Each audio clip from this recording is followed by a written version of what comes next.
Awas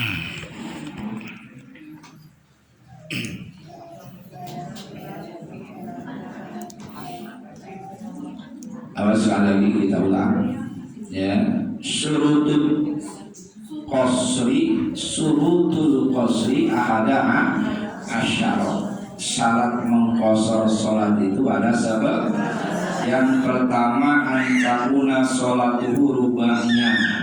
Jadi salatnya harus yang 4 rakaat, yang 3 rakaat tidak boleh, yang 2 rakaat tidak boleh. Ya, ada pendapat lain sholat maghrib bisa dikosor 2 rakaat dan itu adalah pendapatnya dhaif, tidak jelas lemah. Sementara yang muktamad yang kuat adalah waya al-duhru wal asru wal isya'u, duhur, asar, dan isya.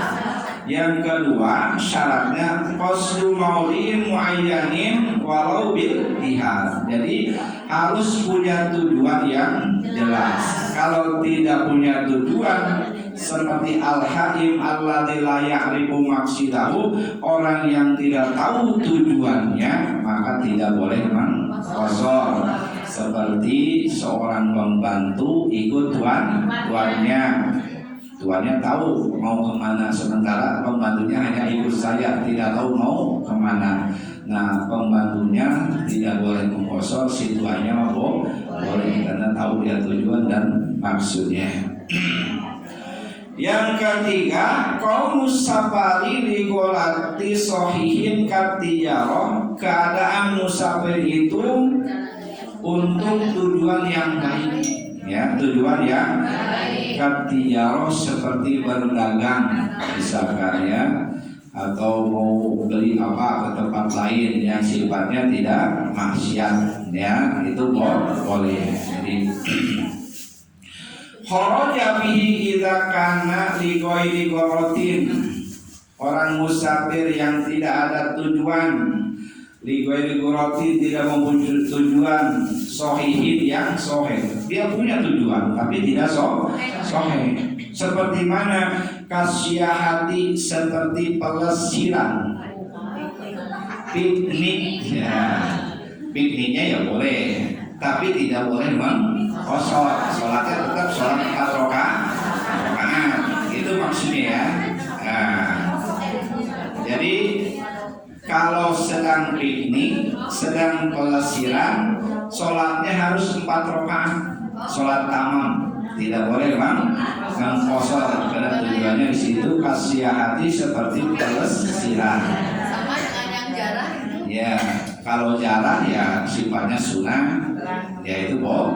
Boleh 2 rakaat. Boleh 2 rakaat. Liru'yatil biladi, atau hanya untuk melihat-lihat daerah lain, ya, melihat-lihat negara orang lain. Nah itu juga tidak boleh mengqasar. Kalau melihat-lihatnya boleh, silahkan saja. Nah cuma tidak boleh mengqasar.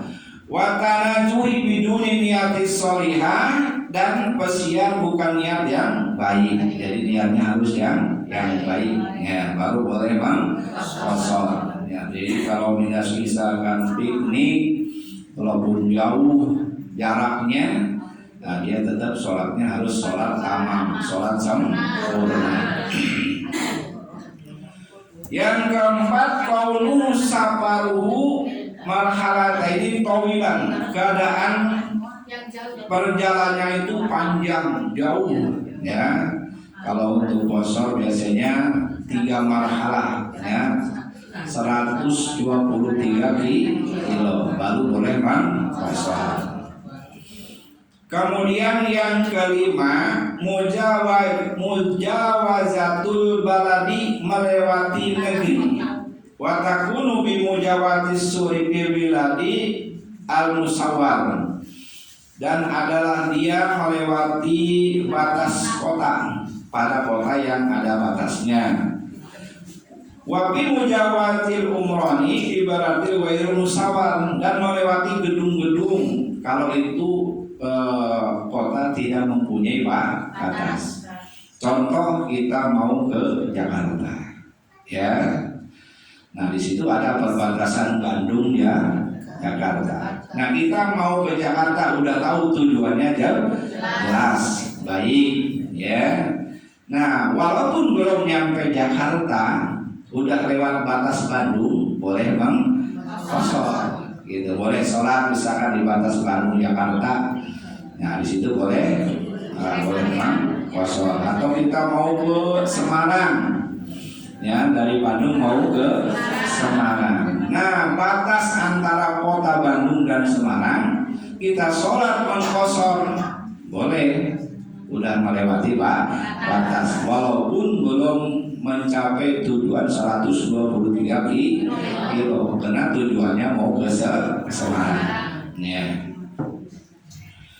Kemudian yang keenam, al ilmu bijawazatil qasri syar'an. Ya, harus punya ilmu boleh mengkasar menurut hukum syara. Kalau ro'an nasi yaksuruna, jikalau dia melihat orang-orang sedang mengkosor sholat, orang-orang lagi mengkosor sholat. Ya, pakosoro mahum, kemudian kita ikut bersama mereka ya. Jahilan bijawajil qasri, padahal kita tuh bodoh tentang masalah boleh mengkosor.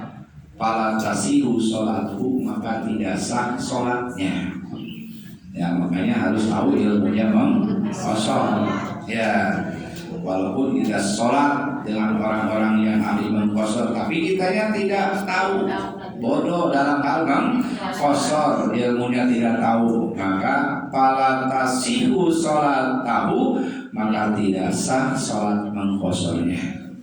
Jadi sholat tamam saja kalau tidak tahu. Sholat sempurna 4 rakaat.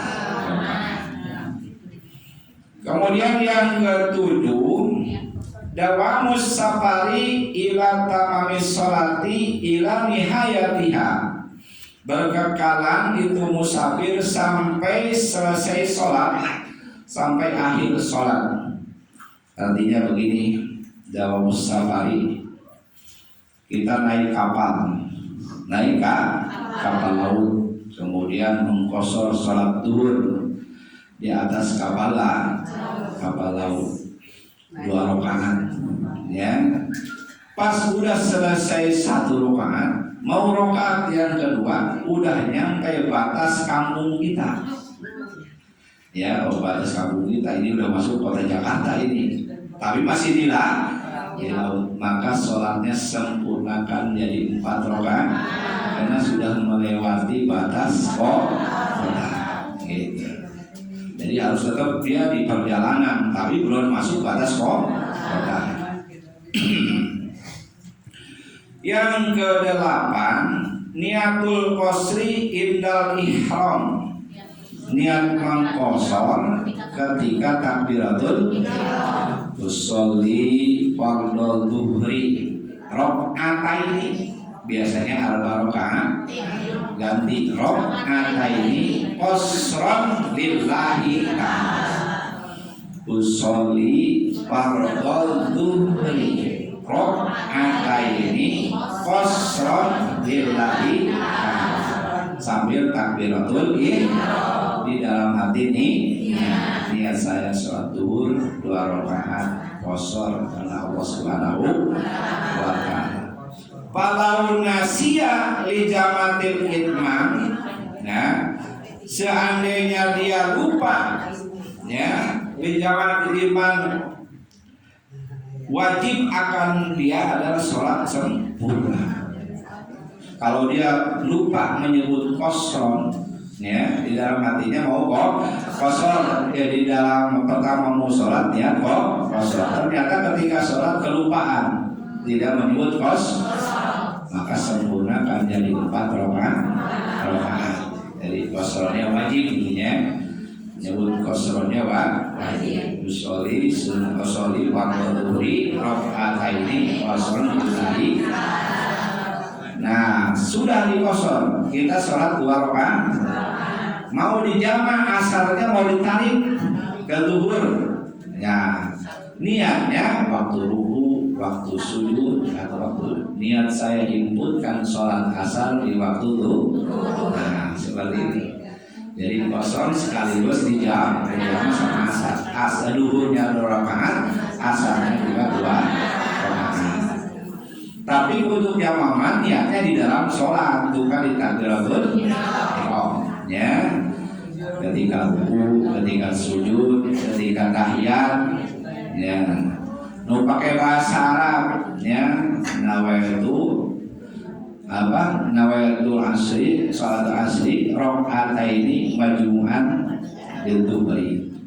Ya, atau pakai bahasa Sunda saja. Niat habis sholat duhur, niat habis sholat duhur, niat habis sholat duhur, ditarik apa? Sholat asar ditarik ke waktu duhur. Ya. Nah, ketika sholat asarnya 3 sholat asar langsung, tidak boleh niat lagi karena sudah niat di waktu sholat duhur. Nah, kalau jamaah takdim, ya.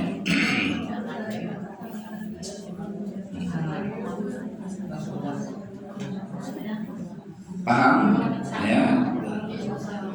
Ya sholli fardhu dhuhri raka'ataini qasran lillahi ta'ala. Ya. Atau sholli fardhu dhuhri majmu'an bil asri fardhu lillahi ta'ala, untuk sholat jamaahnya. Ya. Kalau tidak bisa pakai bahasa sudah bisa niat, ya. Niat itu kerentan hati, ya, bukan dibaca seperti di lisan, ya, harus kebayang. Kemudian yang ke-9, at-taharruju amma yunabi niyatil qasri bi dawamis sholati. Ya, harus menjaga, memelihara dari sesuatu yang menolak, yang menafikan akan niat qasar. Kalau sudah niat qasar, udah kita yakin kepada niat qasar. Jadi harus dipelihara sampai selesai sholat, ya, niat qasar itu. Kan niatil itmam, ya, seperti awsaka biniatil qasri, atau dia mamang di qasar jangan, ya.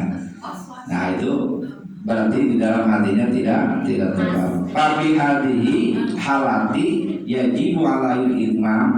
Kalau keadaannya seperti itu, maka diwajib sholat sempurna, sholat 4 rakaat. Kalau dia mamang, jadi harus yakin, ya, sholat kosong. Ke-10, al-layak tadi bimutimi bijud'im min sholatihi. Dia tidak boleh mengikuti imam yang sholat 4 rakaat. Ada sholat duhur, dia sholat duhur biasa, ya, tidak kosong. Kita mau kosong, tidak boleh ngemakmum kepada sholat yang sempurna. Ya, tidak boleh. Kita harus memisahkan diri, bikin lagi jemaah khusus yang kosong. Nah, gitu ya. Kalau tidak ya sendiri, kalau tidak ada kosong sendiri. Tidak boleh ikut kepada orang yang sholat sempurna.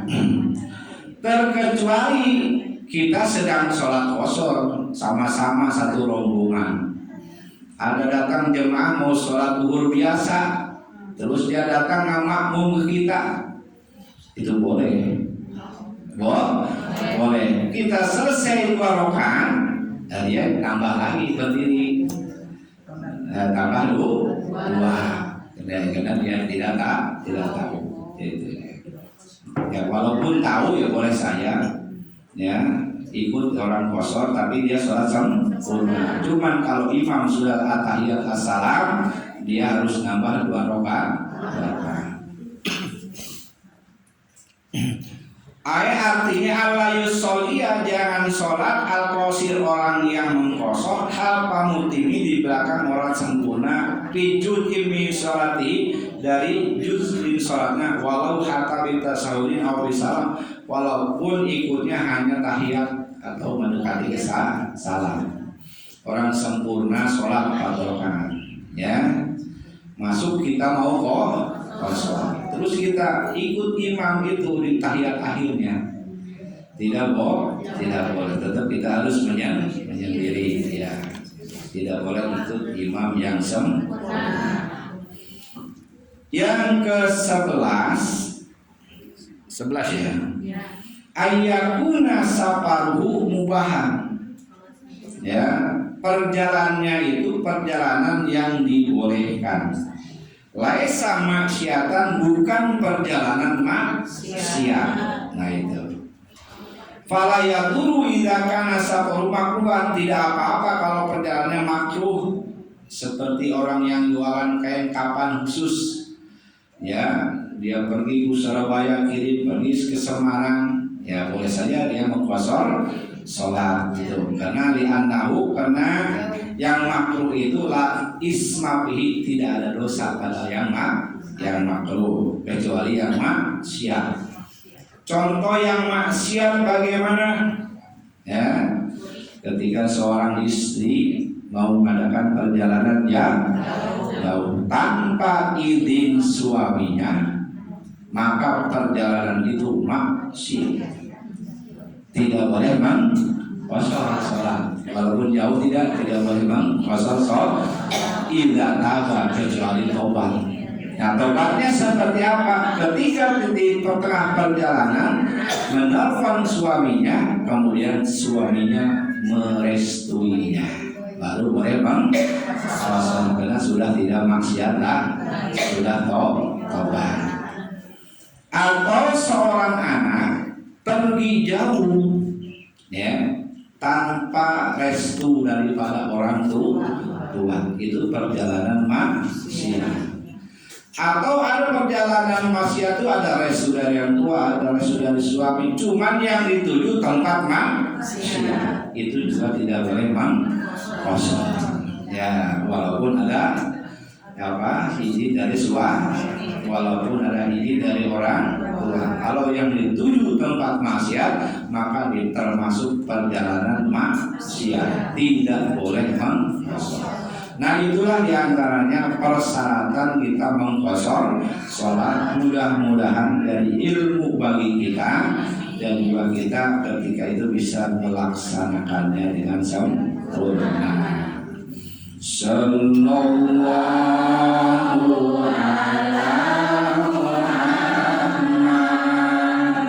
sallallahu alaihi wasallam, sallallahu ala Muhammad,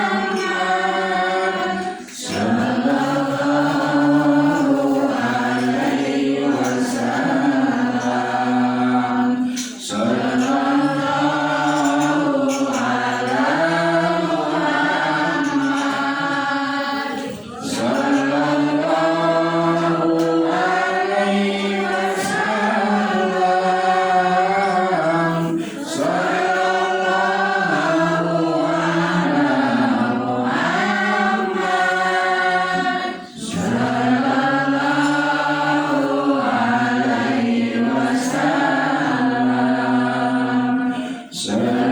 sallallahu ala Muhammad,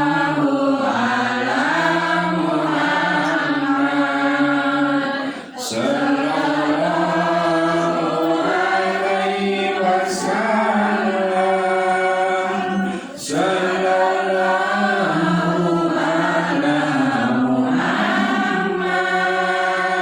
sallallahu